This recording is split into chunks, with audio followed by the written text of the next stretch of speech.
Hello students, my name is DK Pandey और मैं आपके सामने लेखपाल के practice set youth competition times जो आपकी बुक आती है, इसमें 15 आपके सेट दिए गए हैं। In practice set 15 practice set के जो 15 मैथ के जो क्वेश्चन आने वाले हैं जो इसमें दिए गए हैं, उन मैथ के क्वेश्चन को मैं बाकायदे जो है लिख करके समझा करके आपको सॉल्व करके दिखाने वाला हूँ। मैं ये देख रहा हूँ कि यूट्यूब पे या कहीं भी आपके जो सेट के सॉल्यूशन दिए जा रहे हैं वो अधिकतर जो है ग्रामीण परिवेश के, हिंदी के और GK GS के दिए जा रहे हैं। मैथ के फुल प्रैक्टिस सेट का सॉल्यूशन सब कहीं भी किसी उसमें मैं देख ही नहीं रहा हूँ कि कोई दे रहा हो। तो मैंने सोचा है कि इसको मैं एक अलग तरीके से और बाकायदे कॉन्सेप्चुअल तरीके से आपको मैं समझाते हुए इसको सॉल्व करके दूँगा। 15 का एक दिन में एक सेट मैं दूँगा और एग्ज़ाम के डेट तक इसके बाद कोई और बुक उठाऊंगा और उसका भी जब जितना समय बचेगा उतना करते हुए केवल मैथ का आपको मैं देता चलूँगा, जिससे आपको जो लेखपाल की एग्ज़ाम जो होने वाली 19 जून को उसमें काफ़ी सुविधा मिल सके। और यह वीडियो या यह सेट का सॉल्यूशन उन्हीं बच्चों के लिए है कि जो है मैथ को बेसिकली जानते हैं और उसको बढ़िया से पढ़े हुए हैं। केवल प्रैक्टिस के उद्देश्य से ये वीडियो मैं बना रहा हूँ। तो आइए शुरू करते हैं प्रैक्टिस सेट 1 से, जो यूथ कंपटीशन टाइम्स बुक से लिया गया है।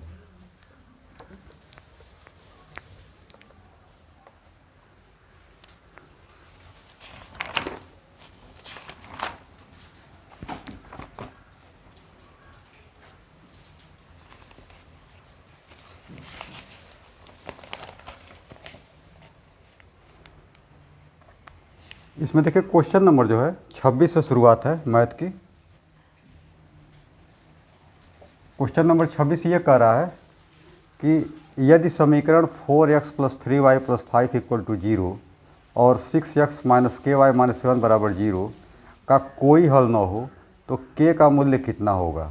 k का मूल्य आपको निकालना है कि कितना होगा। दो समीकरण दिए गए हैं, 4x + 3y + 5 = 0 इक्वेशन 1 है। और दूसरा है 6x - ky - 7 = 0। ये दो समीकरण आपको दिए गए हैं और ये कह रहे हैं कि सब कोई k का कोई हल नहीं है तो k का मूल्य क्या होगा, ये आपका प्रश्न है। तो आइए देखते हैं इस हल हम कैसे करेंगे। सबसे पहले जो है हमको यह जानना होगा कि इसके लिए शर्त क्या होती है। शर्त ये होती है कि अगर कोई हल नहीं है,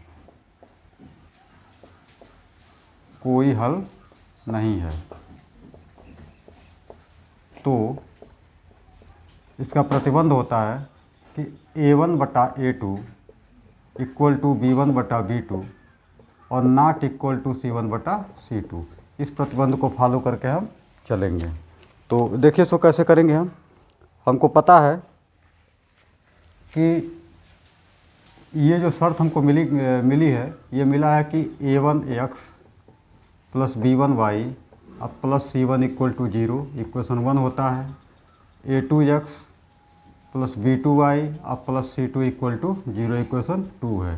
तो जो A1 A2 B1 B2 C1 C2 लिया गया है, क्रमशः ये x के कोफिशिएंट, y के कोफिशिएंट और कांस्टेंट नंबर C1 और C2 को लेकर के बनाया गया है। तो हमको इतने से मतलब है, इतने को लेकर के हम चल रहे हैं तो कोई हल हमको नहीं मिलेगा।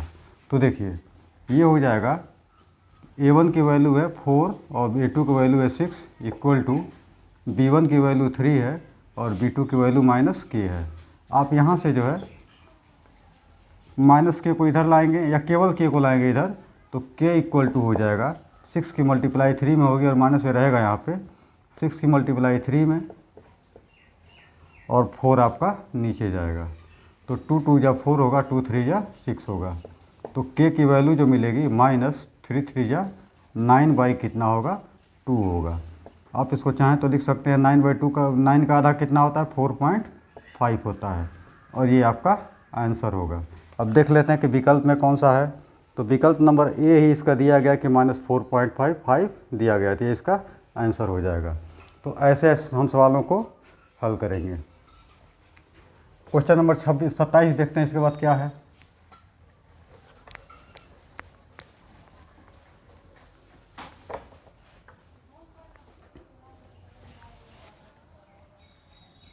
27 है कि 1000 से बड़ी वह सबसे छोटी घन संख्या जो 2, 4 और 6 द्वारा विभाज्य है। इसके द्वारा विभाज्य है 2, 4 और 6 द्वारा विभाज्य है, और ये कंडीशन है कि 1000 से वो बड़ी है।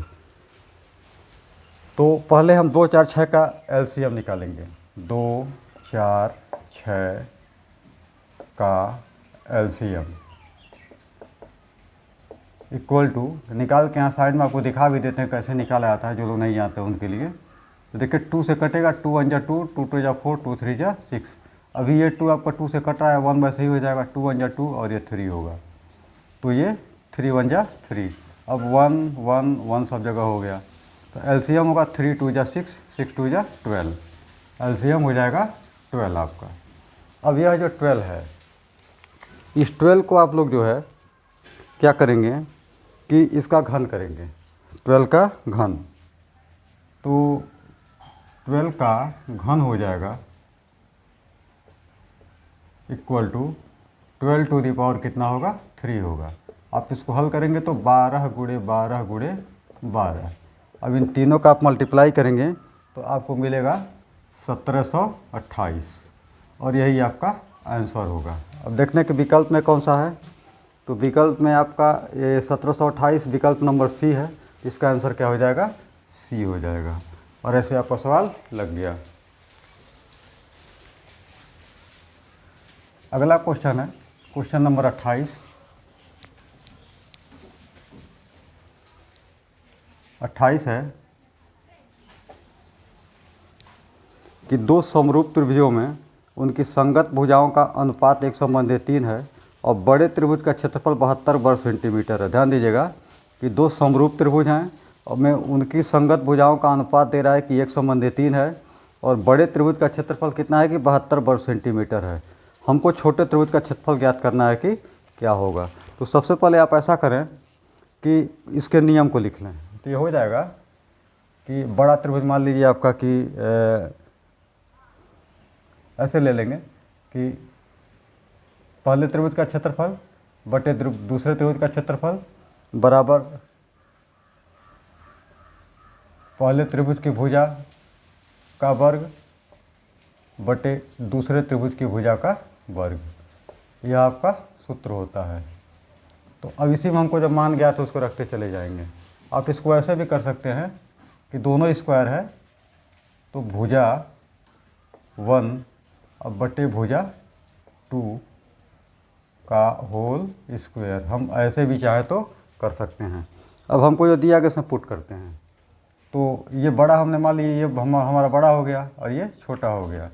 तो ये हो जाएगा कि पहले त्रिभुज का क्षेत्रफल बटे दूसरे का हमको दिया गया कितना है कि 72 है, और एक की भुजा दी गई है, एक जो अनुपात दिया गया है कि भुजा 1 बटे भुजा 2, वही अनुपात है आपका कि भुजा 1 संबंधे भुजा 2 इक्वल टू कितना दिया है कि 1/3 दिया गया है। तो यहाँ हो जाएगा 1/3 का होल स्क्वायर। हमको इस पहले त्रिभुज का क्षेत्रफल निकालना है, तो ये हो जाएगा कि पहले त्रिभुज का क्षेत्रफल बराबर 72 की गुणा यहाँ हो जाएगी, और 1/3 का स्क्वायर करेंगे तो 3 3 का कितना होगा 9 हो जाएगा, और 9 से कटेगा 9 8 72, तो पहले त्रिभुज का क्षेत्रफल निकल जाएगा कि आपका 8 सेंटीमीटर का स्क्वायर। ये आंसर हो जाएगा। आप ऐसे सवाल को लगा सकते हैं। अब देखने के विकल्प में कौन सा इसका है, तो इसका विकल्प बी आपका 8 सेंटीमीटर स्क्वायर दिया गया है, तो ये आपका विकल्प नंबर बी होगा इसका। क्वेश्चन नंबर 29 देखते हैं।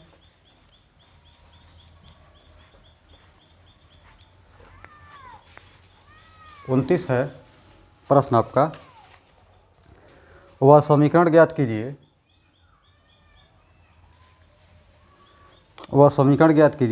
जिसके मूल a प्लस करड़ी में b और a माइनस करड़ी में b हैं। तो मूल दे रहा है और समीकरण पूछ रहा है, तो पहले मूल को लिख लेते हैं।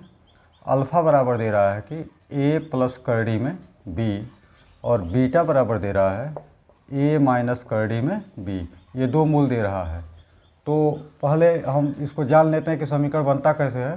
तो समीकरण ऐसे बनता है कि x square minus alpha plus beta x अब plus alpha into beta equal to 0। इसी में हम अल्फ़ा प्लस बीटा की अल्फ़ा बीटा की वैल्यू पुट कर देंगे तो हमारा द्विघात समीकरण निकल जाएगा। तो पहले हम अल्फ़ा प्लस बीटा की कैलकुलेशन करेंगे, फिर अल्फ़ा इंटू बीटा की कैलकुलेशन करेंगे। तो इसलिए अल्फ़ा प्लस बीटा आपका हो जाएगा ए प्लस करड़ी में बी अब प्लस ए माइनस करड़ी में बी, ये हो जाएगा।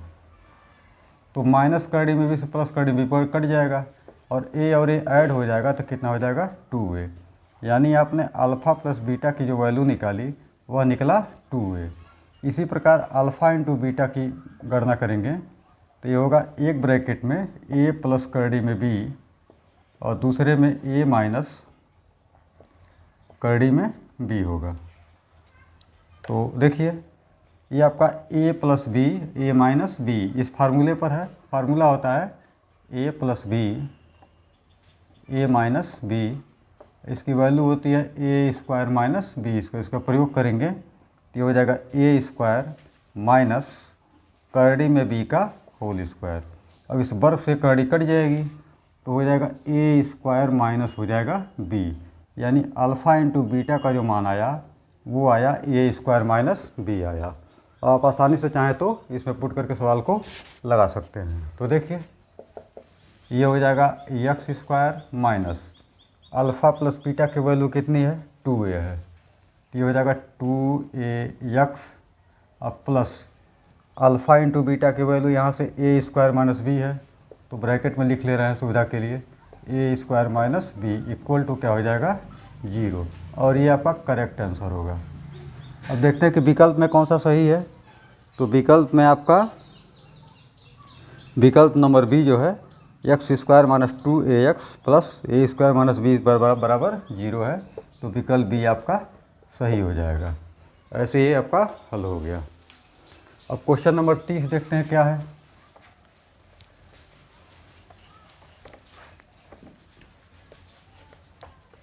क्वेश्चन नंबर 30 है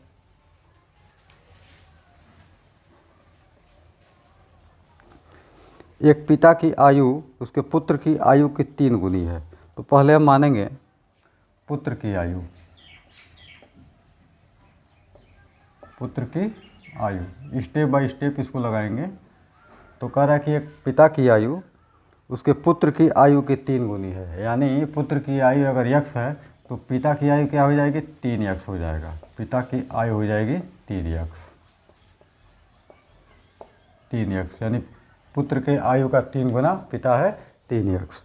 अब आगे कह रहे हैं और पुत्र की आयु अपनी माँ की आयु की 3/8 है। अब देखिए यहाँ पे कह रहे हैं कि जो पुत्र की आयु है और नहीं जो माता की आयु है,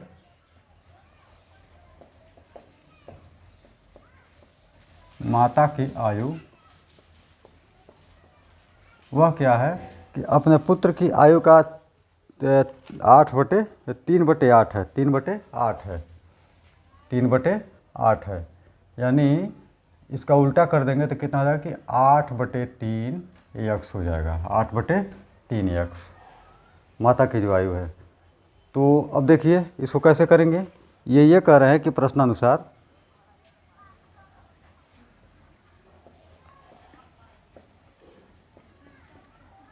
इनके कहने के अनुसार कि जो पिता की आयु है 3x, इसमें से अगर माता की आयु को हम घटा दें यानी 8/3x को घटा दें तो हमको जो मिल रहा है वह क्या मिल रहा है 4 वर्ष मिल रहा है। ये हो गया आपका 4 वर्ष।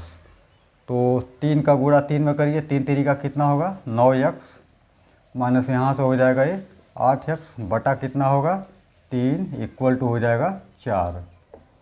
अब देखिए 3 का गुणा 4 में तो 3 चौका कितना हो जाएगा 12 और 9x में से 8x घटेगा तो इधर क्या बचेगा x बचेगा और यही आपके पुत्र का आयु होगा। ये वर्ष में है तो 12 वर्ष आंसर हो जाएगा। अब विकल्प देखने कौन सा इसका सही है। तो विकल्प डी में 12 वर्ष दिया गया है तो इसका उत्तर क्या हो जाएगा विकल्प डी हो जाएगा। तो ऐसे सवाल सॉल्व होता है। अब देखते हैं क्वेश्चन नंबर 31 को।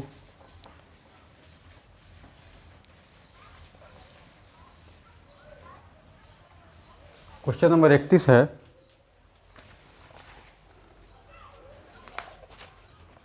कि एक कस्बे की 5% जनसंख्या की किसी महामारी में मृत्यु हो जाती है। सवाल देखते हैं।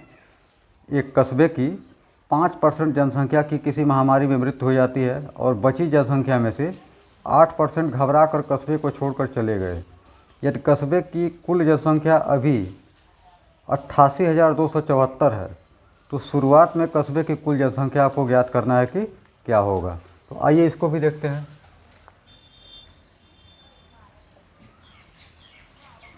तो प्रश्न के अनुसार हम पहले मानेंगे कि कस्बे की जो कुल जनसंख्या थी, माना कस्बे की कुल जनसंख्या, कुल जनसंख्या, इसको हमेशा हम 100% लिख चलेंगे। बराबर कितना है? 100%।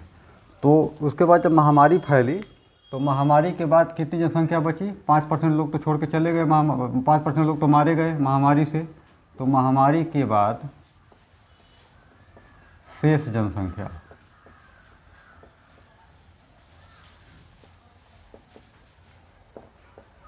तो 100 में से 5% निकल जाएगा। तो कॉमन सेंस की बात है कि ये कितना बचेगा? 95% बचेगा।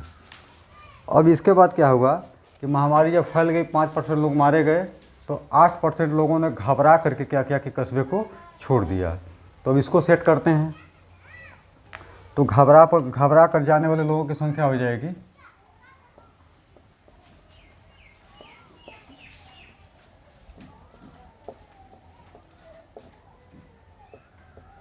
घबरा कर जाने वाले लोगों की जनसंख्या बराबर कितना है? 8% है। अब आप यहाँ देख रहे हैं कि 100% में से 5% लोग मर गए और 8% लोग निकल गए। तो जो 8% निकल गए 100 में से, तो अब आपको क्या हो जाएगा? शेष लोग कितने हो जाएंगे? शेष लोगों की पहले गणना कर लेते हैं, फिर देखते हैं क्या होता है। तो शेष लोग हो जाएंगे कि 95 और गुणे 8% ये निकलेंगे। तो 100 में से 8 निकलेगा, कितना बचेगा? 100 - 8 कितना होगा? 92 होगा। ये हो जाएगा 95, अब गुणे हो जाएगा 92, अब बटा क्या हो जाएगा आपका? 100 हो जाएगा। इसको आप सॉल्व करिए तो 5 एकड़ ने 5, 4 बचेगा, 5 9 45 और ये 5 दूना 10 और ये 20। ये 2 दहा में 20 होगा और 2 चौका 8 है, 1 2 छक्के 12। ये फिर कटेगा, 2 पचे 10, 2 दूनी 4, 2 तिहाई 6। यानी आपको मिल रहा है कि 19 गुणे 23 अब बटे कितना होगा? 5 होगा। तो 19 गुणे 23 गुणा करेंगे और 5 का भाग देंगे तो हमको जो मिल रहा है वो मिलेगा 87.40%। 87.40%। अब प्रश्न ये कह रहा है कि जो लोग शेष बचे हैं वो कितने हैं? 87.40% हैं। तो 100% क्या था? यानी शेष ये बचा हुआ है जनसंख्या, और हमको पूछ रहा है कि 100% वास्तव में था कितना। तो देखिए, तो चूँकि 87.40% यह किसके बराबर है? प्रश्न के अनुसार 88,274 के बराबर है। 88,274 यह इसके बराबर है। इसलिए 100% क्या होगा? तो 88,274 अब बटे हो जाएगा, यह नीचे आ जाएगा 87.40, अब गुणे हम जिसका निकाल रहे हैं 100 का, उसका गुणा इधर कर देंगे तो 100 हो जाएगा। अब जब आप इसको सॉल्व करिएगा तो आपको जो उत्तर मिलेगा वो आएगा 1,01,000। इतनी जनसंख्या वहाँ शुरुआत में थी और यही हमारे प्रश्न का उत्तर होगा। यानी इतनी जनसंख्या शुरुआत में जो 100% थी यही थी। ये इसका करेक्ट सॉल्यूशन है।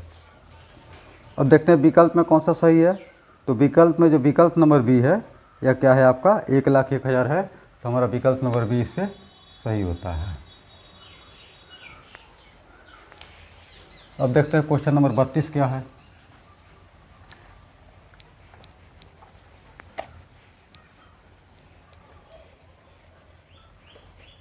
बत्तीस है,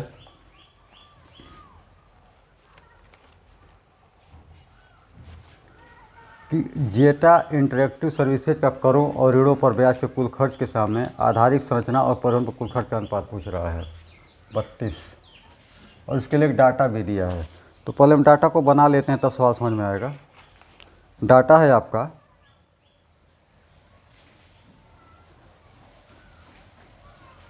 ये है आधारिक संरचना,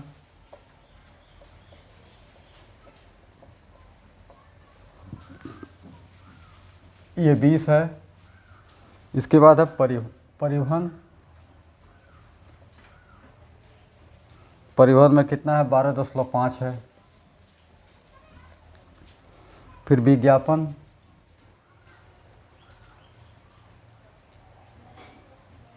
विज्ञापन में आपका दिया है कि 15, और फिर दे रहा है टैक्स या कर,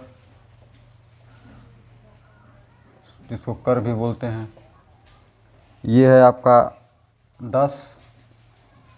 R&D यह दे रहा है 5, और वेतन कितना है तो ये 20 है। और फिर ऋण पर ब्याज दे रहा है,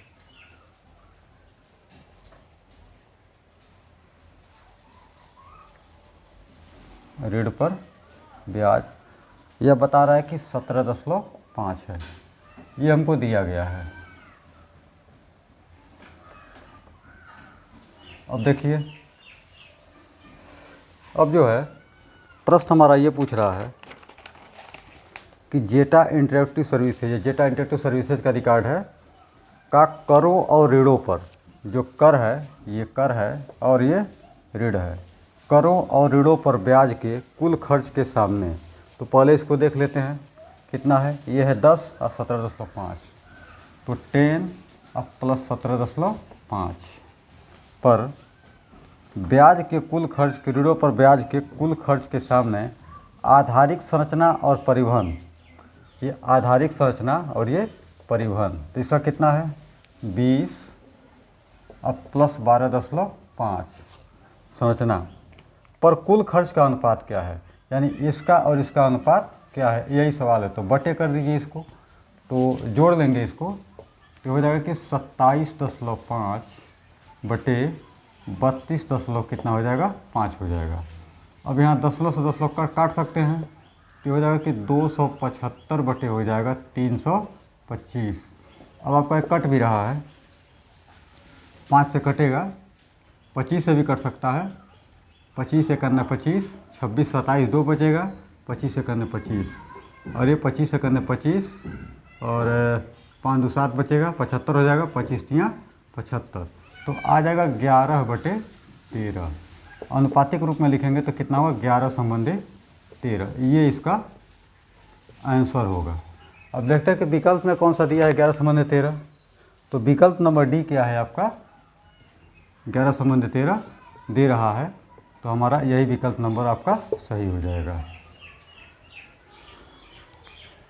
क्वेश्चन नंबर 33 देखिए।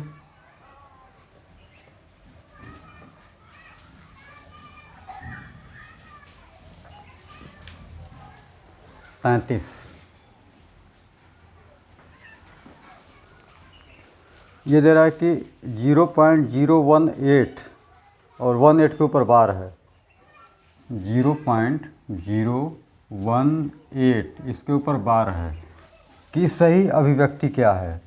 तो सही अभिव्यक्ति, इसको देखिए एक तरीका बता, तो सिस्टम होता है कि दशमलव भिन्न प्रणाली, दशमलव भिन्न प्रणाली, हम इसको ऐसे सॉल्व करेंगे दशमलव भिन्न प्रणाली से। तो देखिए यह प्रणाली होती क्या है, सवाल के माध्यम से आपको समझाते हैं। जो ये दिया गया है इसको सॉल्व करने के लिए हम देखते हैं कि दशमलव के बाद कितने अंक हैं, उन सबको पहले बिना बार लगाए लिख लेंगे, तो हो जाएगा 018, फिर माइनस का चिन्ह लगाएंगे और बार के पहले देखेंगे क्या है, उसको हम इसमें से घटा देंगे। तो बार के पहले क्या है 0 है, तो 0 को घटा देंगे, फिर बटे का चिन्ह लगाते हैं, और जितने अंकों के ऊपर बार है, तो 2 अंकों के ऊपर बार है तो उतने 9 नीचे लिखेंगे, और बार के पहले जो अंक है उसके, अगर 1 अंक है तो 1 0, 2 अंक है तो 2, अगर 2 अंक है तो 2 0, तो यहाँ पर एक ही अंक 0 केवल है, एक जीरो यहाँ पे बढ़ा दिया जाएगा। अब देखिए इस जीरो का कोई मतलब नहीं है तो हटा सकते हैं इसको, और 18 में से जीरो घटेगा तो क्या बचेगा, 18 ही बचेगा। 18/990। देखिए 9 से कट रहा है, 9 दूना 18, 9 एकन्ने 9, 9 एकन्ने 9 और ये जीरो। अभी भी ये देखिए कट रहा है, 2 एकन्ने 2, 2 पचे 10, एक बचेगा, 2 पचे 10, यानी आएगा आपका कि 1/55। ये इसका सही अभिव्यक्ति होगा। आप जो है विकल्प में देखिए कौन सा है, तो विकल्प नंबर ए आपको बता रहा है कि कितना है, कि 1/55 है, तो इसलिए विकल्प नंबर ए इसका सही आंसर हो जाएगा।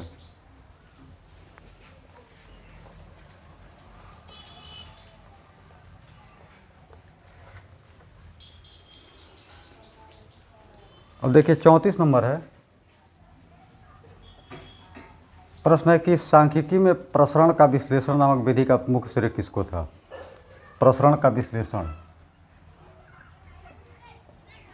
प्रसरण का विश्लेषण आसान सवाल है, लेकिन ये याद करने की भी बात है कि प्रसरण का विश्लेषण किसने दिया था। तो अब आज याद इन्होंने विकल्प में दिया है कि R.A. फिशर को, गाउस को, लाप्लास को, न्यूटन को। तो ना तो गाउस को, ना लाप्लास को, ना न्यूटन को, इसको दिया था R.A. फिशर ने। R.A.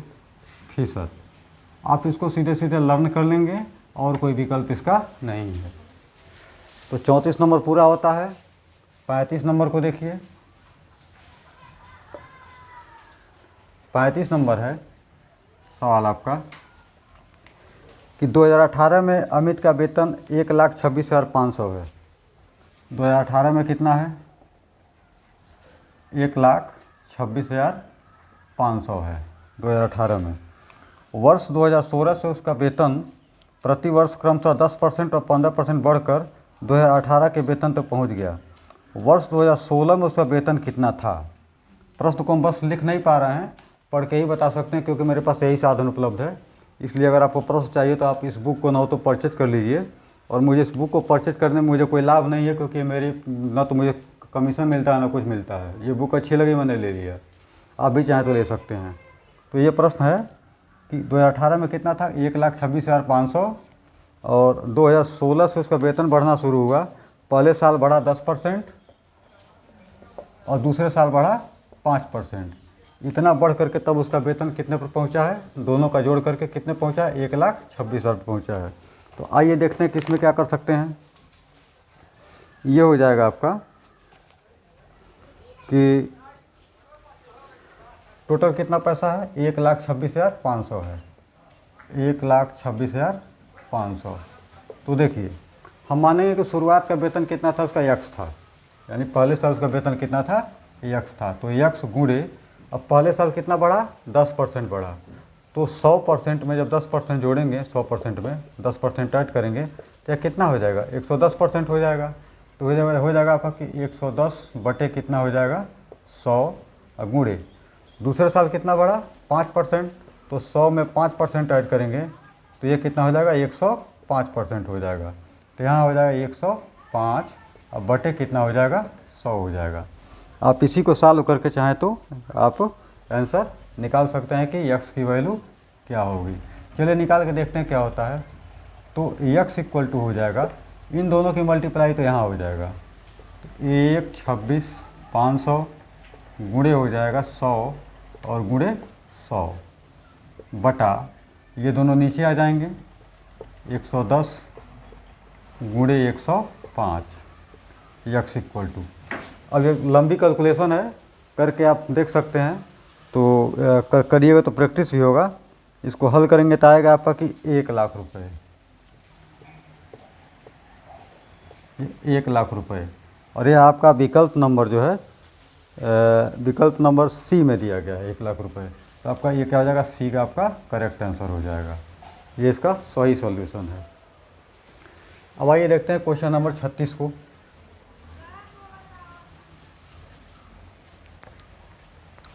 36 देखिए, 36 है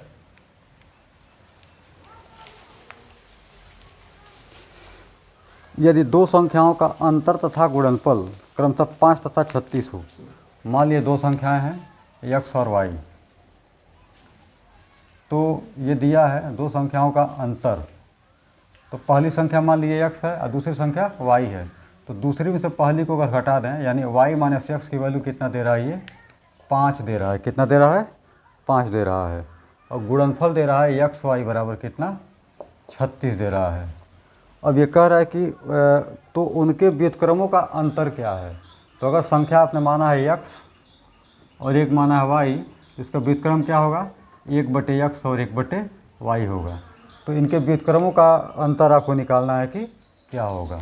इसलिए 1/x माइनस 1/y बराबर आपको कैलकुलेट करना है कि क्या होगा। तो जब ऐसे सवाल हों तो यहाँ पे x और y का एलसीएम लेंगे तो कितना हो जाएगा, x y, x से x कटेगा, y बचेगा, y का गुणा 1 में करेंगे तो क्या हो जाएगा, यहाँ पे y बीच में माइनस है तो माइनस, y से y कटा, x बचा, x का गुणा 1 में तो कितना होगा, x होगा।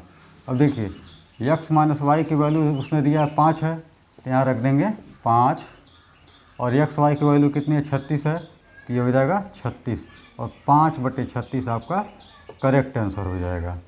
और ये आपका सॉल्यूशन का टेक्निक भी है। तो देखते हैं विकल्प नंबर कौन सा टच कर रहा है इसको।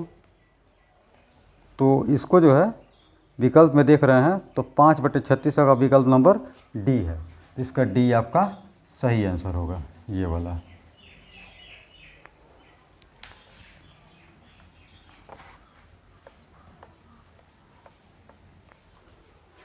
अब चलिए क्वेश्चन नंबर 37 देखते हैं। 37 यह भी एकदम आसान है, थ्योरेटिकल है कि आयत चित्र प्रदर्शित करता है असतत वर्गीकृत बारंबारता बंटन, अवर्गीकृत बारंबारता बंटन, सतत वर्गीकृत बारंबारता बंटन और इनमें से सभी। तो जो आपका 37 नंबर है, 37 का सी होगा। आप इसको लिख देते हैं कि आयत चित्र के विषय में क्या है ये।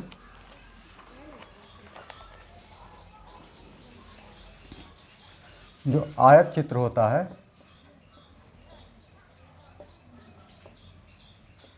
आयत चित्र जो है प्रदर्शित करता है किसको, सतत वर्गीकृत बारंबारता वाले को। सतत वर्गीकृत बारंबारता बंटन, सतत वर्गीकृत बारंबारता बंटन, यह इसको शो करता है। तो यह कौन से विकल्प में है, यह आपके विकल्प सी में दिया है। तो सी का ये उत्तर आपका सही हो जाएगा। तो क्वेश्चन नंबर 38 देखते हैं। 38 है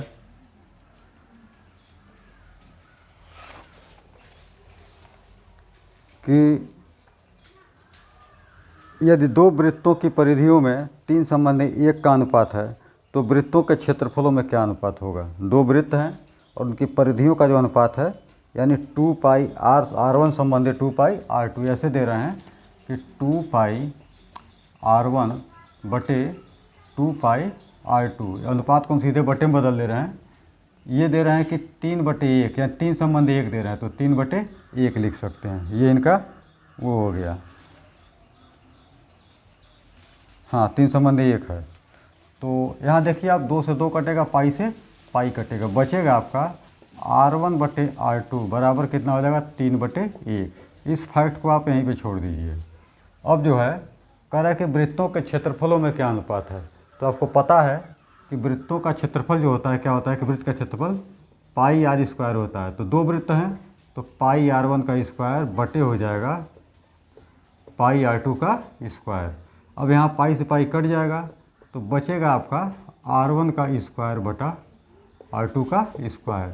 आप इसको चाहें तो लिख सकते हैं कि r1 बटे r2 का होल स्क्वायर। और अभी आपने यहाँ पे r1 बटे r2 का वैल्यू निकाल के रखा हुआ है तो इसको यहाँ पर पुट कर देंगे तो ये हो जाएगा कि 3/1 का होल स्क्वायर। 3 का स्क्वायर हो जाएगा 9 और 1 का स्क्वायर 1 ही होता है, इसलिए अनुपात हो जाएगा 9 संबंधी 1, और ये आपका करेक्ट आंसर होगा।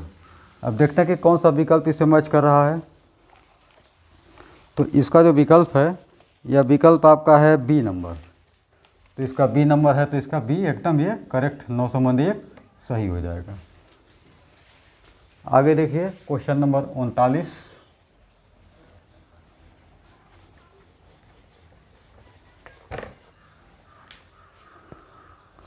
39 है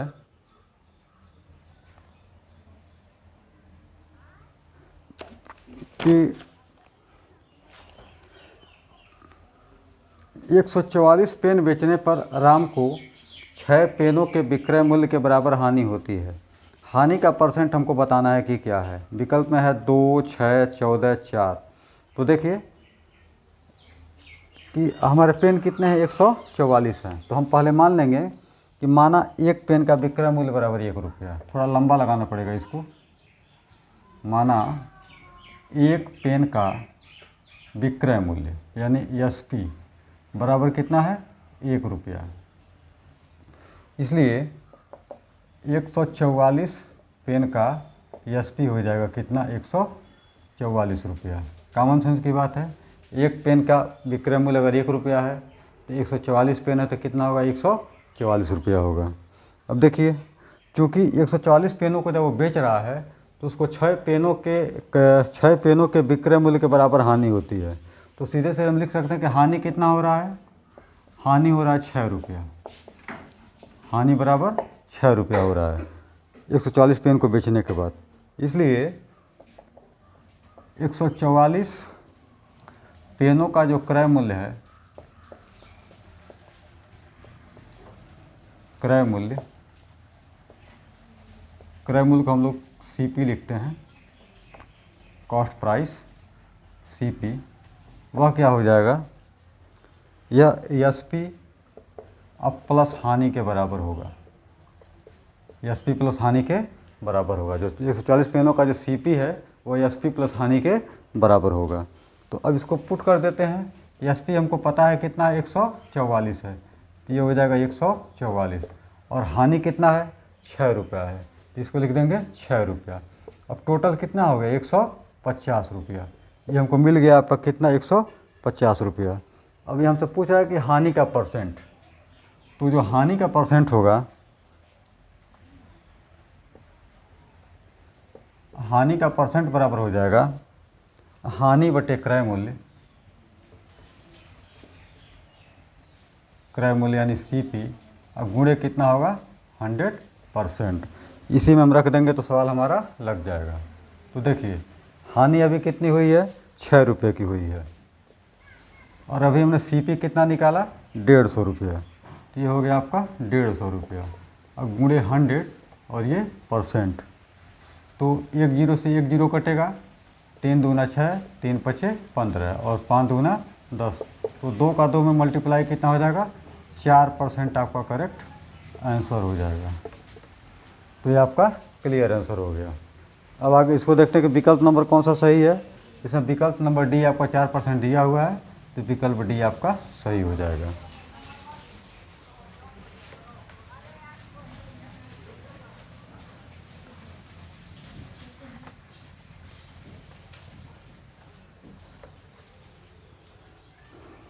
अब देखते हैं क्वेश्चन नंबर 40। 40 कह रहा है कि आंकड़े दिया है 7, 6, 7, 9, 8, 8, 10, 8 के माध्यिका और बहुलक का माध्यम को बताना है कि क्या होगा। तो पहले आंकड़ों को लिख लेते हैं। आंकड़े हैं 8, 7, 6, 7, 9, 8, 8, 10, 8 के माध्यिका और बहुलक का माध्य निकालना है। तो पहले तो बहुलक तो यहीं पे कैलकुलेट कर लेंगे कि जो सबसे ज़्यादा बार दिए गए आंकड़ों में जो पद सबसे ज़्यादा बार आया हुआ होता है वही क्या होता है, बहुलक या मोड होता है। तो सबसे ज़्यादा बार देखिए 6 तो केवल 1 बार है, 7 आपका 2 बार है और 9 आपका 1 बार है, 10 भी आपका 1 बार है। लेकिन 8 ऐसा है कि 8 आपका 1 बार, 2 बार, 3 बार या 3 बार आया हुआ है। तो बहुलक हम सीधे यहाँ से गणना कर लेंगे, कितना हो जाएगा, बहुलक 8 हो जाएगा। बहुलक बराबर हो गया 8।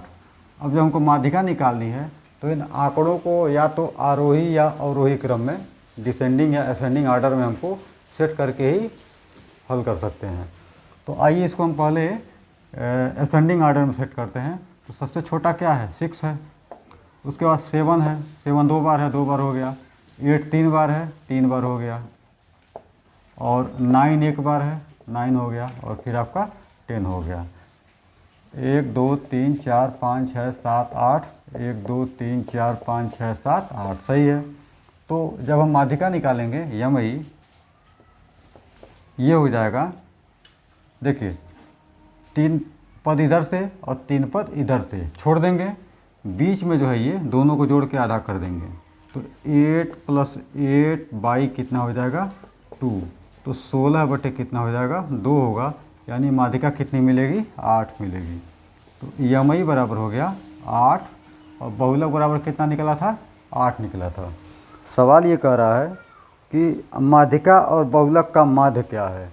तो माध्य निकालने का क्या तरीका है, 2 पद हैं, एक 8 है, एक यहाँ भी 8 है। तो माध्य निकालने का तरीका है कि दोनों को जोड़ के उनकी संख्या से भाग दे देते हैं। तो ये हो जाएगा कि 8 + 8 बटे हो जाएगा 2, यानी 16 बटे कितना होगा 2 होगा। इसका माध्य हो जाएगा आपका 8 और ये करेक्ट आंसर होगा। अब विकल्प में देखते कौन सा है। तो इसका विकल्प नंबर डी जो है इससे मैच कर रहा है, तो यह डी आपका इसका करेक्ट आंसर हो जाएगा।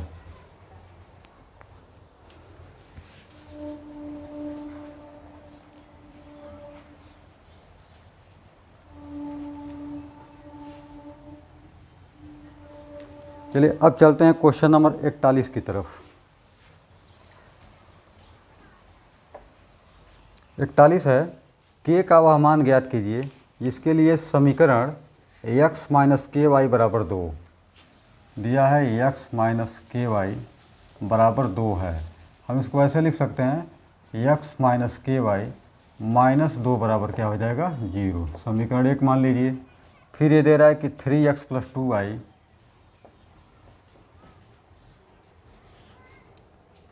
3x + 2y बराबर कितना दिया है -5 दिया है। इसका मतलब है -5 इधर आएगा तो क्या रहेगा प्लस में हो जाएगा। तो 3x + 2y ये हो जाएगा +5 = कितना होगा 0। समीकरण 2 हो जाएगा।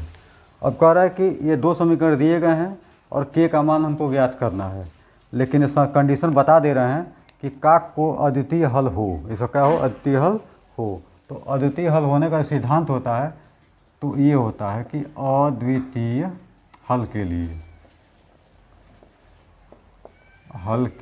लिए जो कंडीशन होती है वो होता है कि a1 बटे a2 ≠ b1 बटे b2। तो हम इसमें a1 a2 b1 b2 के वैल्यू को पुट करेंगे तो k की वैल्यू कैलकुलेट हो जाएगी। तो देखिए a1 यानी x का गुणांक, a2 यानी 3x यहाँ x का गुणांक, a2 का मतलब, तो ये हो जाएगा कि 1/3 ≠ b1 यानी -k बटा b2 कितना है 2 है, तो 2 हो जाएगा। हमको k की वैल्यू चाहिए, तो माइनस भी इधर आएगा और 2 का मल्टीप्लाई 1 में होगा, तो हो जाएगा -2/3 ≠ k, और ये आपका करेक्ट आंसर होगा। अब देखते हैं कि विकल्प में कौन सा सही है। तो विकल्प नंबर बी जो है आपका करेक्ट आंसर होगा। विकल्प नंबर बी होगा। अब देखिए क्वेश्चन नंबर 42 देखते हैं।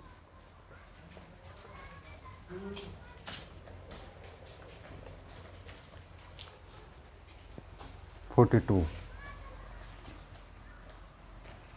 टू है कि 27x³ - 9x² + 3x - 8 को 3x + 2 से विभाजित करने पर शेषफल क्या प्राप्त होगा। हमको 2 बहुपद टाइप के दिए गए हैं। ये दिया गया है कि 27x³ - 9x² + 3x - 8, और दूसरा दिया गया कि 3x + 2। ये 2 बहुपद दिए गए हैं। तो अगर हम इसको 0 मान लें तो यह भी ऑटोमेटिक क्या होता है 0 होता है। आपने 9th या 10th में आपने पढ़ा होगा इसको, 9th में है ये। तो इसको जो है कैलकुलेट कर सकते हैं आसानी से कि जब यह 0 हो जाएगा तो यह भी ऑटोमेटिक 0 हो जाता है। तो यहाँ से हम चाहें तो x की वैल्यू कैलकुलेट कर सकते हैं, तो कितना हो जाएगा -2/3। अब इस वैल्यू को इसमें जहाँ जहाँ x है वहाँ वहाँ पुट करेंगे तो हमको क्या शेषफल प्राप्त होगा वह निकल जाएगा। तो रख के देखते हैं, ये हो जाएगा कि 27 और x³ है तो ये x की जगह पे -2/3, तो -2/3 का होल क्यूब -9, यहाँ x² है तो -2/3 का होल स्क्वायर प्लस 3x है तो 3 अब ब्रैकेट में -2/3 और -8, ये होगा जो बचेगा वो शेषफल होगा।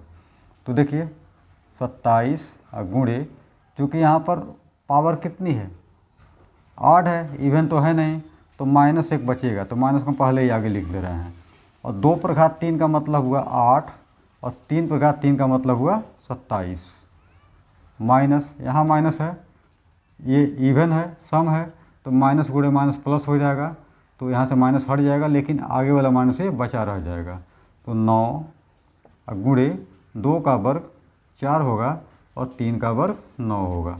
और यहाँ देखिए प्लस गुणे माइनस क्या होगा, माइनस होगा, 3 गुणे हो जाएगा 2/3 और ये -8। अब 27 से 27 कट रहा है, 9 से 9 कट रहा है, 3 से 3 कट रहा है, तो यहाँ बचेगा -8, यहाँ बचेगा -4, यहाँ पर बचेगा -2 और लास्ट का बचेगा -8। इन सब को ऐड करेंगे तो 8 2 10 4 14, 14 8 22 होगा। तो चूँकि सारे माइनस में है तो माइनस आगे रहेगा, -22 इसका करेक्ट आंसर होगा। अब देखते हैं कि विकल्प में कौन सा है। तो विकल्प नंबर ए क्या है आपका, -22 दिया गया है, तो इसलिए आपका विकल्प नंबर ए सही हो जाएगा।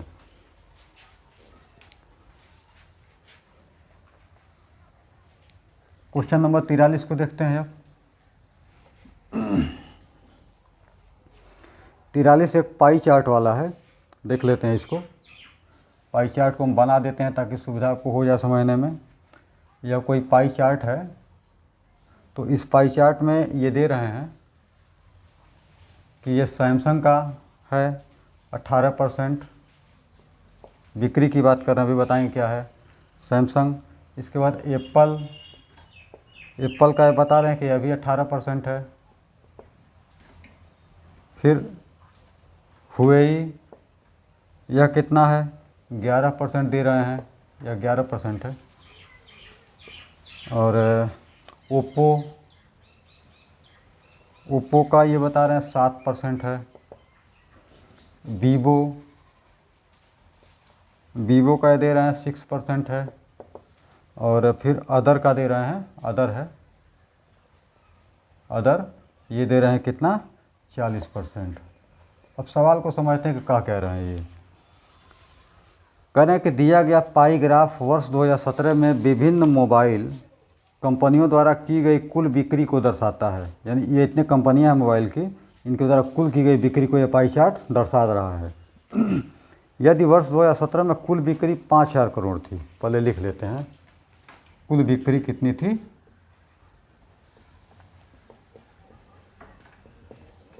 कितना था, 5000, और एक करोड़ में है, 5000 करोड़ थी। तो कुल बिक्री का मतलब कि देखिए जो पाई चार्ट होता है, अगर डिग्री में बात करें तो डिग्री में होता है कि 360 डिग्री, लेकिन जब परसेंट की बात करते हैं तो परसेंट में होता है कि 100%। इन सब को आप जोड़िएगा तो 100% हो जाएगा। तो ये जो कुल बिक्री बता रहे हैं, ये 100% की बात कर रहे हैं कि 100% इसका कितना है कि 5000 करोड़ है, 5000 करोड़, ये हो गया, करोड़ थी। तो वीवो कंपनी द्वारा की गई बिक्री कितने करोड़ थी, इनके पूछने का मतलब ये है। तो वीवो आपका यहाँ पे कितना है, ये 6% है। तो 100% वाला कितना है, 5000 करोड़ है, इसलिए 6% आपका हो जाएगा 5000 करोड़ बटे ये 100 नीचे आएगा, अब गुणे हो जाएगा, ये 6 इसका निकाल लेते हैं, यहाँ गुणा हो जाएगा, और ये आपको जो आएगा वो रुपए में आएगा, ये रुपए में आएगा। इसको हल कर लेंगे, उत्तर आ जाएगा। देखिए 2 जीरो से 2 जीरो कट गया, बचा आपका 50 गुणे 6 करोड़ और दोनों का गुणा करेंगे तो कितना होगा कि 300 करोड़ जो है 6% का मतलब वीवो कंपनी ने अपनी बिक्री किया है 300 करोड़ रुपए। अब यह 300 करोड़ रुपए देखते हैं किस विकल्प में है, तो यह विकल्प नंबर ए में है, विकल्प नंबर ए में 300 करोड़ रुपए, तो इसका करेक्ट आंसर हो जाएगा।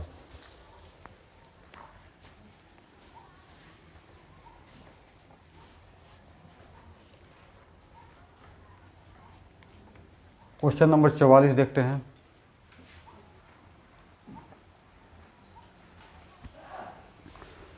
चार विभिन्न प्रेक्षणों का माध्य 17.5 है। कितना है? 17.5।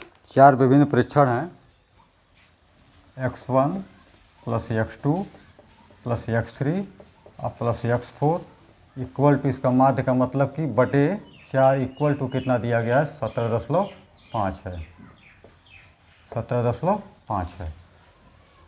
तो थोड़ा इनका इन चारों का निकाल लेते हैं कि योगफल कितना है। तो 4 का गुणा यहाँ कर देंगे तो x1 plus x2 plus x3 plus x4 बराबर हो जाएगा 17.5, गुणे क्या हो जाएगा? 4 होगा। गुणा करेंगे तो 4 पचे 20 को शून्य हासिल 2 होगा और दशमलव लगा सकते हैं। 4 सत्ते 28 और 2 कितना होगा? 30 हो जाएगा।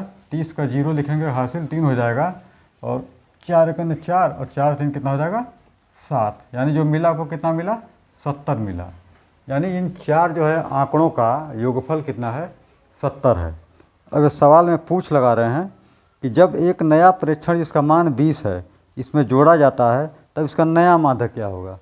कुछ नहीं करना है, यह जो 70 है इस 70 में नए प्रेक्षण को जोड़ देंगे, या योगफल ही है चारों का। 70 में एक और जुड़ जाएगा 20 हो जाएगा। अब पहले कितने थे? 4 थे और एक और जुड़ गया, अब कितना हो गया? 5 हो गया। तो 70 और 20 कितना हो जाएगा? 90 हो जाएगा और 4 और 1 5 हो जाएगा। भाग देंगे इससे, 5 करने 5, 4 9 होगा, 5 बटे 40। तो 18 जो होगा इसका नया माध्य होगा। अब देखते हैं कि विकल्प नंबर कौन सा है। तो विकल्प ए इसका 18 लिखा हुआ है, तो विकल्प नंबर ए इसका सही आंसर हो जाएगा।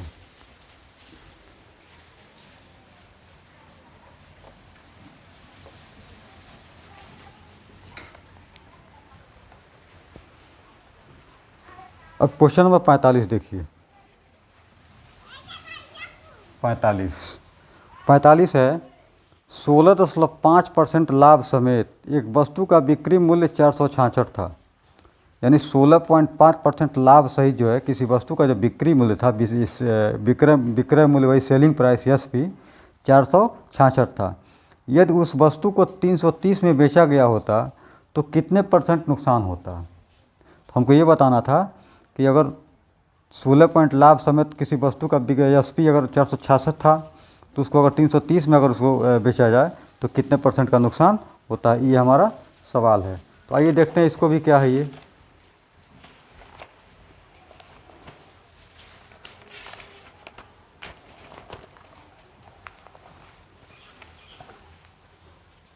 पहले फार्मूले को लिख लेते हैं।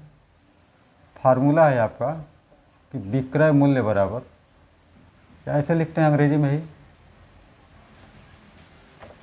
कि सेलिंग प्राइस इक्वल टू क्रय मूल्य यानी सीपी और ब्रैकेट में 100 प्लस लाभ या हानि का %, प्लस माइनस दोनों होगा, हानि आ जाएगी तो लाभ या हानि, अब बटे क्या होगा? 100 होगा। ये फार्मूला यहाँ पे अप्लाई करेंगे। अब देखिए एसपी कितना बता रहा है? 466 कह रहे हैं ये, तो 466 बराबर हो जाएगा सीपी कितना होगा? हमको पता ही नहीं है सीपी कितना है, तो सीपी को छोड़ दे रहे हैं तो 100। और एक बात तो क्लियर है कि ये लाभ की बात कर रहे हैं, तो लाभ तो प्लस में होगा और लाभ बता रहे हैं कि कितना है कि 16.5% है, बटा क्या हो जाएगा? 100 हो जाएगा। अब 100 की मल्टीप्लाई आप यहाँ कर दीजिए तो 466 गुणे हो जाएगा 100 बराबर सीपी, और ये दोनों अगर ऐड करेंगे तो 116.5 होगा, जिसके नीचे आ जाएगा 116.5, यही आपका सीपी होगा। तो इसको जब आप हल करेंगे तो सीपी बराबर जो मिलेगा वो आपको मिलेगा 400 रुपये।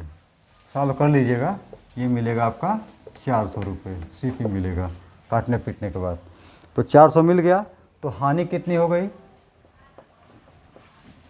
हानि हो गई आपकी, देखिए पहले कितना था 466 ये, और अब कितना मिल रहा है? 400 मिल रहा है, सॉरी 330 ये नहीं होगा, 330।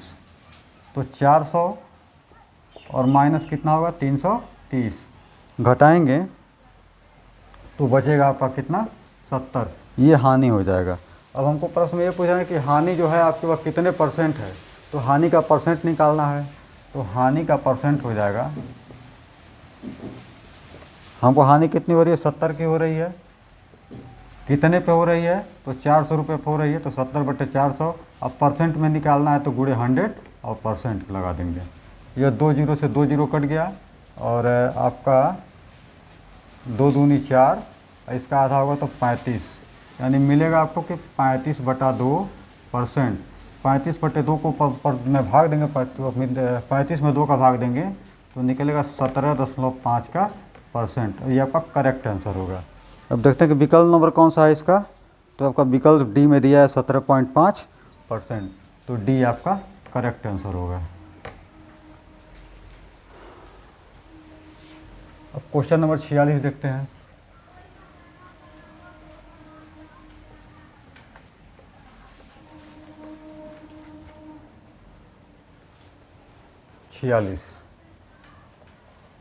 छियालीस है कि ये थोड़ा टेढ़ा सवाल है, इसको थोड़ा बढ़िया समझिएगा आप लोग। 46 में ये कह रहे हैं कि किसी स्कूल में लड़कों और लड़कियों की संख्या का अनुपात 3:2 है। अनुपात कितना है? 3:2। तो लड़के हो जाएंगे 3:2 है, तो लड़के हो जाएंगे कि 3x और लड़कियां हो जाएंगी 2x। शुरू से ही लगाते चल रहे हैं, लड़कियां हो जाएंगी 2x। तो दोनों का मिलकर कुल छात्र कितने हो जाएंगे? कुल छात्र हो जाएंगे आपके कि 3x और धन 2x, यानी कितना हो जाएगा? 5x। ये डाटा हमने केवल एक लाइन से निकाल लिया। यदि 20% लड़कों और 25% लड़कियों को छात्रवृत्ति प्राप्त होती है, तो कितने प्रतिशत छात्रों को छात्रवृत्ति प्राप्त नहीं होती है, ये आपको कैलकुलेट करना है। तो पहले हम लड़कों का निकालेंगे कितने नहीं पा रहे हैं, फिर लड़कियों का निकालेंगे, और फिर तब टोटल करके पता कर लें कितने बच्चे नहीं पा रहे हैं। देखिए, तो पहले निकालें कि छात्रवृत्ति 9 पाने वाले लड़कों की संख्या। छात्रवृत्ति 9 पाने वाले लड़कों की संख्या,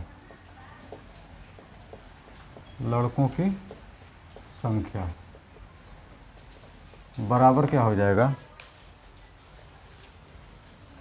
देखिए, लड़के कितने हैं? 3x हैं, तो हो जाएगा कि 3x और गुणे, देखिए सवाल में ये कह रहा है कि 20% लड़के जो है पा रहे हैं। सवाल यही है कि 20% लड़के आपको छात्रवृत्ति पा रहे हैं। यदि 20% लड़कों और 30% लड़कियों को छात्रवृत्ति प्राप्त होती है, तो हम 9 पाने वालों की गणना कर रहे हैं। तो जब 20% पा रहे हैं तो क्लियर बात है कि 80% नहीं पा रहे हैं। तो 3x गुणे हो जाएगा कि 80/100। 3x गुणे 80/100 हो जाएगा। इसको आप हल करेंगे तो 0 से 0 कटेगा, और 2 चौका 8 और 2 पचे 10। तो ये होगा कि 3 चौका 12, 12x बटा कितना होगा? 5। यानी इतने बच्चे आपको छात्रवृत्ति नहीं पा रहे हैं। इसी प्रकार छात्रवृत्ति 9 पाने वाले लड़कियों की संख्या, लड़कियों की संख्या, तो लड़कियां कितनी हैं? 2x हैं। तो ये हो जाएगा कि 2x और गुणे, अब यहाँ देखिए प्रश्न में क्या है। प्रश्न में ये कह रहे हैं कि यदि 20% लड़कों और 25% लड़कियों को छात्रवृत्ति प्राप्त होती है, यानी लड़कियां कितनी पा रही हैं? 25% पा रही हैं। तो ये कन्फर्म बात है कि 75% लड़कियां छात्रवृत्ति नहीं पा रही हैं। ये हो जाएगा कि 2x गुणे हो जाएगा कि 75 बटे कितना होगा? 100 होगा। तो 25 या 75 और 25 चौका 100, और 2 दूनी कितना होगा? 4 होगा। तो ऊपर हो जाएगा कि 3x, अब बटे के नीचे कितना होगा? 2। तो यहाँ पे 12x/5 और यहाँ पे 3x/2 हो गया। अब देखिए, अब इन दोनों को अगर जोड़ लें तो हम निकाल सकते हैं कि कितने बच्चे छात्रवृत्ति नहीं पा रहे हैं, क्योंकि लड़कों में ये नहीं पा रहे हैं और लड़कियों में ये नहीं पा रही हैं। तो कुल तो छात्रवृत्ति 9 पाने वाले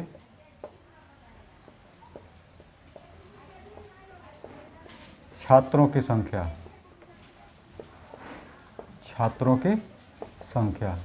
अब इन दोनों को जोड़ लेते हैं तो ये हो जाएगा कि 12x/5 अब प्लस 3x/2। 5 और 2 का एलसीएम कितना होगा? 10 होगा। 5 दूना 10 और 2 का 12 में गुणा, 12 दूना 24x और 2 पचे 10 और 5 तिहाई 15x। 24 और 15 जोड़ेंगे कितना हो गया? 20 10 30 और 5 4 9, 30 में 39x कितना हो जाएगा? 10। यानी इतने छात्र जो छात्रवृत्ति नहीं पा रहे हैं। अब सवाल हमसे ये पूछ रहे हैं कि यह जो है परसेंट में बताना है कि जो टोटल छात्र हैं उन टोटल छात्र के कितने % बच्चे छात्रवृत्ति नहीं पा रहे हैं। तो टोटल छात्र कितने हैं? 5x हैं। तो देखिए यहाँ पे, और इन 5x में इतने बच्चे छात्रवृत्ति नहीं पा रहे हैं, तो इसके सापेक्ष यह जो है कितना % है, हमको ये गणना करनी है। तो इसका परसेंट हो जाएगा, परसेंट बराबर कि 39x/10 अब बटा कितना होगा? 5x। अब परसेंट निकालना है तो 100% हो जाएगा। हल करेंगे इसको तो 39x/10 गुणे 5x अब गुणे हो जाएगा 100%। x से x कटेगा और ये 1 0 से 1 0 कटेगा, और देखिए यह 5 दूना हो जाएगा 10 और 39 का जब आप 2 में गुणा करेंगे तो हो जाएगा 78। यानी 78% छात्र जो छात्रवृत्ति नहीं पा रहे हैं। अब देखते हैं कि कौन सा विकल्प मैच कर रहा है। इसका विकल्प नंबर डी 78% दिया हुआ है, तो हमारा विकल्प डी इसका करेक्ट आंसर हो जाएगा 78%।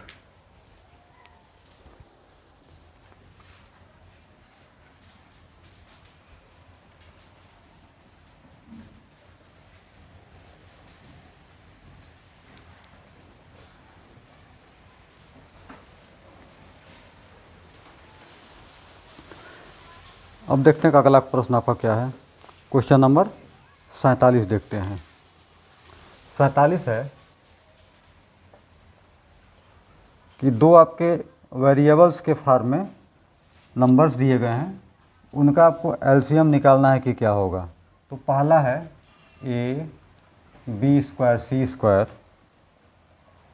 और दूसरा है a² bc और तीसरा है a³ b³ और c²।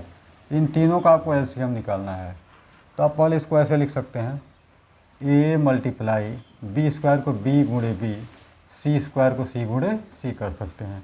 ऐसे यहाँ पर a² है, a गुणे a हो जाएगा, और b एक बार है तो गुणे b, और c एक बार है तो गुणे c। यहाँ a³ है, a गुणे a गुणे a, यहाँ b³ है तो b गुणे b गुणे b, और यहाँ पर c² है तो c गुणे c होगा। अब जब हम लॉसक के मान को निकालते हैं कि लॉसक क्या होगा, एक टेक्निक आपको बता दे रहे हैं कि पहले देखिए कितने नंबर्स हैं। तो a है, b है, c है, 3 ही नंबर्स हैं। तो देखते हैं कि पहले वाले में कितनी बार है, 1 बार, यहाँ पे कितनी बार है, 2 बार, यहाँ पे कितनी बार है, 3 बार। तो जहाँ ज़्यादा बार होता है, जहाँ पे ज़्यादा बार होता है उसको एलसीएम में ले लेते हैं। तो ज़्यादा बार कहाँ पर है, यहाँ पर है, तो ये हो जाएगा a गुणे a। ऐसे ही यहाँ पर b 2 बार है, यहाँ पर b 1 बार है, यहाँ पर b 3 बार है, तो ज़्यादा यहाँ पर है b, तो b गुणे b हो गया। और यहाँ पे देखिए c 2 बार, 1 बार, और यहाँ पर 3 बार, तो ज़्यादा बार यहाँ पे है, तो c गुणे c। इन सबको एक में मिलाएंगे तो a 3 बार, b 3 बार और c 3 बार, तो हो जाएगा a³ b³ और c³। ये आपका आंसर होगा। अब देखते हैं कि इसमें विकल्प कौन सा है। तो विकल्प इसका है सी। तो सी विकल्प इसका करेक्ट आंसर हो जाएगा।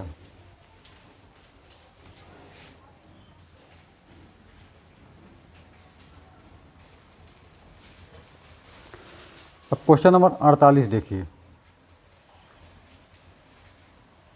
48 ये कह रहा है कि तीन आपके नंबर दिए गए, 4 नंबर दिए गए कि 4 5 6 7, 4 5 6 7, नहीं, किसी प्राकृतिक संख्या को 4 5 6 अथवा 7 से विभाजित करने पर प्रत्येक मामले में एक शेष बचता है, वह सबसे छोटी संख्या कौन सी है, ये सवाल है।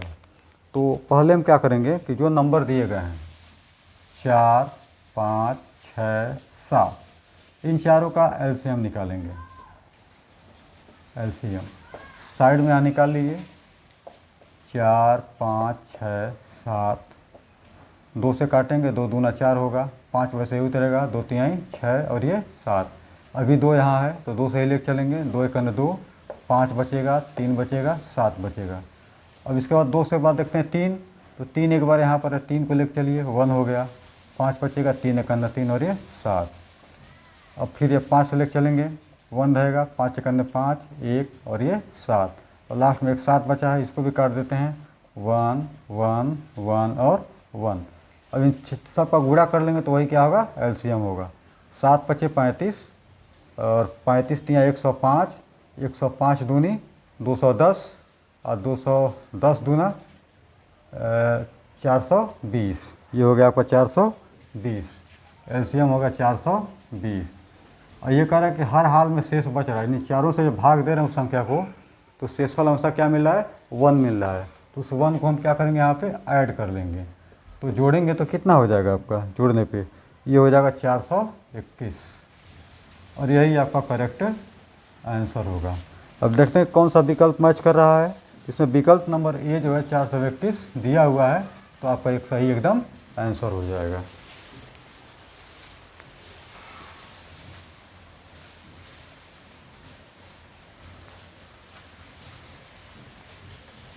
अब 49 नंबर देखते हैं क्या है। 49 नंबर है कि कोई आपका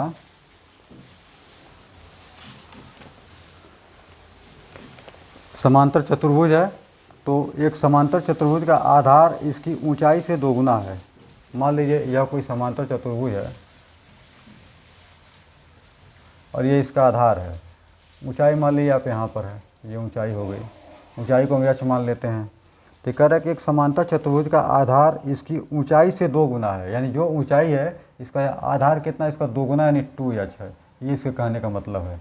नेमली आप नाम रख दीजिए A B C और D। तो यदि समांतर चतुर्भुज का क्षेत्रफल 392 वर्ग मीटर है तो इसकी ऊंचाई कितनी होगी, आपको ये गणना करनी है। एकदम हलवा सवाल है, देखिए, क्योंकि समांतर चतुर्भुज का क्षेत्रफल जो होता है वह होता है कि आधार गुणे ऊंचाई, आधार गुणे ऊंचाई, यह सूत्र होता है। विकर्ण कोण आएगा तो इस सवाल को हम बताएंगे अगले किसी सेट में, लेकिन यहाँ पे यही फार्मूला यूज हो रहा है। तो ये दे रहा है कि इसका क्षेत्रफल कितना है कि 392 है, 392, और आधार इसका कितना है 2h है, ये हो गया 2h, और ऊंचाई कितनी है h है, तो गुणे हो जाएगा h। अब देखिए इस 2 से इसको काटेंगे तो 2 एक 2, 1 बचेगा, 2 9 18, 1 बचेगा, 2 6 12, यानी 196 बराबर h गुणे h कितना हो जाएगा, h²। इसलिए केवल h का जो मान होगा वह कितना होगा, कड़ी में 196 होगा, और 196 का वर्गमूल क्या होता है आपका 14 होता है, 14। और ये आपका जो दिया गया मीटर में दिया गया तो कितना हो जाएगा आपका 14 मीटर। यही ऊंचाई पूछ रहा है तो यही आपका करेक्ट आंसर होगा। इसमें यह भी ध्यान देना है कौन सा विकल्प है इसका, इसका विकल्प नंबर ए कितना दिया है कि 14 दिया है, तो विकल्प ए इसका सही आंसर हो जाएगा।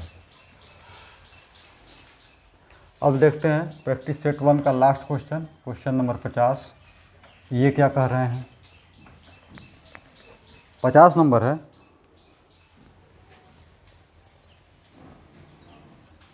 कि 2 आपके त्रिभुज हैं इनके कहने के अनुसार, और ABC और DEF दो समरूप त्रिभुज हैं, ऐसे मान लेते हैं। एक त्रिभुज ABC और एक त्रिभुज ऐसे है DEF, दो त्रिभुज हैं जिसमें BC का मान 4 सेंटीमीटर है। BC कितना है? 4 सेंटीमीटर है। और EF 7 सेंटीमीटर, ये EF है, ये कितना है? 7 सेंटीमीटर है। और त्रिभुज ABC का क्षेत्रफल, इसका क्षेत्रफल कितना है कि 144 है। तो त्रिभुज DEF का क्षेत्रफल निकालना है कि आपको क्या होगा, ये सवाल है। तो देखिए, जब ऐसी कंडीशन आए कि दो समरूप आपके त्रिभुज हैं तो हम सीधे सीधे क्या करेंगे, फार्मूले का यूज करेंगे कि त्रिभुज ABC का क्षेत्रफल बटा त्रिभुज DEF का क्षेत्रफल बराबर हो जाएगा, जो भुजा दी गई है तो ये हो जाएगा कि BC बटे EF का होल स्क्वायर। ये फार्मूला हम उपयोग करेंगे। और जो दिया गया लिखिए, ABC का कितना दिया है? 144 बटा ये हमको निकालना है त्रिभुज DEF का क्षेत्रफल बराबर BC कितना है? BC आपका है दिया है कितना? 4 है, तो हो जाएगा 4 अब बटे EF कितना है? 7 है, तो 4 बटे 7 का होल स्क्वायर। अब देखिए, हमको ये निकालना है तो थोड़ा एक लाइन और चलते हैं, तब हल करते हैं इसको। 144 बटे हो जाएगा त्रिभुज DEF का क्षेत्रफल बराबर 4 का वर्ग 16 और 7 का वर्ग 49 हो जाएगा। अब ये यहाँ आएगा, ये उल्टा होकर इधर आ जाएगा, तो ये होगा 144 और गुणे हो जाएगा 49 बटे 16, 49 बटे 16 बराबर त्रिभुज DEF का क्षेत्रफल, DEF का क्षेत्रफल। अब 16 से कटेगा,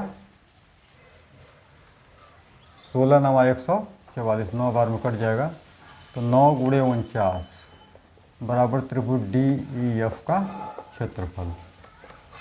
तो देखिए, इसलिए त्रिभुज DEF का जो क्षेत्रफल होगा वह क्या होगा, गुणा करिए, 9 9 81 को 1 हासिल 8 होगा, और 9 को 36, 36 8 कितना होगा? 44, तो 441 आपका इस करेक्ट क्षेत्रफल होगा त्रिभुज DEF का। इसका निकल गया 441। अब देखते हैं कि कौन से विकल्प में यह है, तो यह है आपके विकल्प नंबर C में, तो C का आपका करेक्ट आंसर हो जाएगा। तो ठीक है बच्चों, मैंने आज इस बुक का यूथ कंपटीशन टाइम्स के लेखपाल प्रैक्टिस सेट बुक का मैंने पहला सेट का मैथ का पार्ट मैंने पूरा 25 क्वेश्चन करवाया। कल फिर मिलेंगे सेट नंबर 2 के साथ। धन्यवाद बच्चों।